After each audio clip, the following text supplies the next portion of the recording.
ദിനേട്ടൻ എന്നെ കൊണ്ട് പറയുന്ന കാര്യം എന്താന്ന് പറഞ്ഞാൽ, ഇവിടെ കൃഷി ചെയ്യോ താല്പര്യമുണ്ടോ എന്നല്ല ആൾക്കാർ ചോദിക്കുമ്പോൾ ഇവള് ദൂരത്ത് നോക്കും. അങ്ങനെയാണ് എന്നെ കൊണ്ട് ദിനേട്ടൻ പറയുന്നത്. ദിനേട്ടന് അത് അറിയില്ലാത്തതുകൊണ്ടാണ്. ഞങ്ങൾ പൂക്കോട് വീട്ടിൽ താമസിക്കുന്ന സമയത്ത് അവിടെ ആവശ്യത്തിനുള്ള കറിവേപ്പില ഉണ്ടാക്കുന്നത് ഞാനാണ്.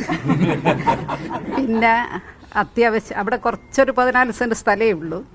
അവിടെ അത്യാവശ്യം എപ്പോഴും ഒന്നല്ലെങ്കിൽ ഒന്ന് 2, 3, 4 വാഴ വെക്കാനുള്ള സ്ഥലമേ ഉള്ളൂ. പക്ഷേ ഒന്നല്ലെങ്കിൽ ഒന്ന് വാഴ ഉണ്ടാവും. അതിൽ നിന്നുള്ള ഇല എടുത്തിട്ട് ആരെങ്കിലും ഗസ്റ്റ് വരുമ്പം ഫുഡ് കൊടുക്കാനുള്ള വാഴ ഇലയും കിട്ടും. പലപ്പോഴും കോലയും അവിടുന്ന് കിട്ടാറുണ്ട്. പിന്നെ പപ്പായ, ഒന്നല്ലേ ഒരു പപ്പായ ചെടി എപ്പോഴും അവിടെ ഉണ്ടാകും. കുറച്ച് സ്ഥലമേ ഉള്ളൂ, നോക്കണം. പിന്നെ 1, 2 ചേമ്പ്, ചേന, ഇതൊക്കെ ഞാൻ അവിടെ ചെയ്യാറുണ്ട്. ഞാനും ചെയ്യും. ആരെ കൊണ്ടെങ്കിലും വാഴ കുഴിച്ച് വെപ്പിക്കും. ഇതൊന്നും ദിനേട്ടൻ അറിയുന്നില്ല. അന്ന് അതെ ഇപ്പോഴാണ് ചിലപ്പോൾ ദിനേട്ടൻ അറിയുന്നുണ്ടാകുക. അന്ന് ദിനേട്ടൻ വീട്ടിൽ വരുന്നത് ഒരു സിനിമ കഴിഞ്ഞിട്ട് വീട്ടിൽ വരും. 1 or 2 ദിവസം താമസിക്കും. അപ്പോൾ രാവിലെ ഒരു 9 മണിക്ക് ആൾക്കാർ വരാൻ തുടങ്ങിയാൽ രാത്രി 11 മണിക്കേ ആൾക്കാർ പോവുള്ളൂ. അത്രയും ആൾക്കാർ ഇങ്ങനെ വന്നുകൊണ്ടേയിരിക്കും. അത് പിന്നെ കളിക്കാനും ചിരിക്കാനും രസിക്കാനുമാണ്.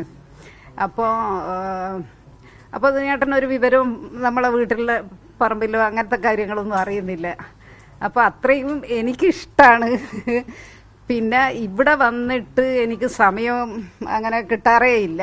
പറമ്പിലിറങ്ങാനോ അങ്ങനെ നോക്കാനോ മറ്റു പല കാര്യങ്ങളും. കുട്ടികൾ വന്നാൽ കുട്ടികളെ പിന്നാലെ ഈ നല്ല ഭക്ഷണം കഴിപ്പിക്കാൻ വേണ്ടി പഴം കൊടുക്കാനോ, പഴം എടുത്തിട്ട് 2 മക്കൾ വന്നാലും പിന്നാലെ ഓടി അത് വായിൽ വെച്ച് കൊടുക്കുക. അവരങ്ങനെ കഴിക്കാൻ താല്പര്യപ്പെടാത്തതുകൊണ്ട് ആരെങ്കിലും വന്ന് വർത്തമാനം പറയുമ്പോൾ അവരെ വായിൽ വെച്ച് കൊടുക്കുക. പിന്നെ ഇവിടുത്തെ നല്ല ഭക്ഷണങ്ങളും, പിന്നെ തൊട്ടടുത്ത് അബിയുടെ കടയുണ്ട്, ഓർഗാനിക് നല്ല സാധനം കിട്ടുന്നത്, അവിടെ നിന്നും വാങ്ങും. ഇവിടെ പറമ്പിലുള്ളത് വല്ല എടുത്തിട്ടാണ് അവർക്ക് കൊടുക്കുന്നത്. ഇതൊന്നും ദിനേട്ടൻ അത്ര ശ്രദ്ധിക്കാൻ പോകുന്നില്ല. എന്നിട്ട് എന്നെ കൊണ്ട് പറയുന്നത് ഇവള് ദൂരത്തുനിന്ന് നോക്കുന്ന. ഈ ശരിക്കും ഇതൊക്കെ എൻജോയ് ചെയ്ത് പണ്ട് മുതലേ ഞാൻ അങ്ങനത്തെ ഭക്ഷണം നോക്കി ചെറുപ്പകാലത്ത് ഈ പറഞ്ഞ പോലെ നമ്മളെ പറമ്പത്തുള്ള സാധനങ്ങൾ എടുത്തിട്ടാണ് അമ്മയൊക്കെ നമുക്ക് കറിയെല്ലാം വെച്ചിരുന്നത്. കടയിൽ നിന്ന് വാങ്ങുന്നത് മീൻ മാത്രം, ബാക്കി മുഴുവനും വീട്ടിലെ പറമ്പത്തുള്ള എന്തെങ്കിലുമൊക്കെ എടുത്തിട്ട് അതൊക്കെ ഓർമ്മയുണ്ട്. അത് അങ്ങനത്തെ സംഗതിയാണ്. ഞാനും പിന്നീട് ആയപ്പോൾ നല്ല നല്ല സാധനങ്ങൾ, പച്ചക്കറികളും അതും ഇതും കിട്ടുന്ന നോക്കി ചെന്നൈയിലുള്ളപ്പോൾ ചെന്നൈയിൽ നിന്നും അവിടുത്തെ വില്ലേജിൽ നിന്നെല്ലാം കൊണ്ടുവന്ന സാധനം നോക്കി വാങ്ങിയതൊന്നും ദിനേട്ടൻ അറിയുന്നില്ല. അങ്ങനെ എന്നെ കൊണ്ട് ഇങ്ങനെ പറയാം. ഞാനൊരു തുടക്കം കൃഷിയിൽ നടത്തിയിരുന്നു. എങ്ങനെ കാണുന്നു? ഞാനൊരു തുടക്കം കഴിഞ്ഞ ദിവസം നടത്തിയിരുന്നല്ലോ.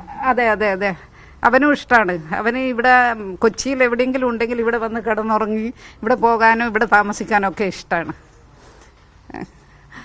അപ്പോൾ ഇവിടെ ഇവര് ഇന്ന് ഈ നെല്ല് ചെയ്തത് ഞങ്ങൾക്കെല്ലാവർക്കും സന്തോഷമുള്ള കാര്യമാണ്. അതിന് നന്ദി, നമസ്കാരം.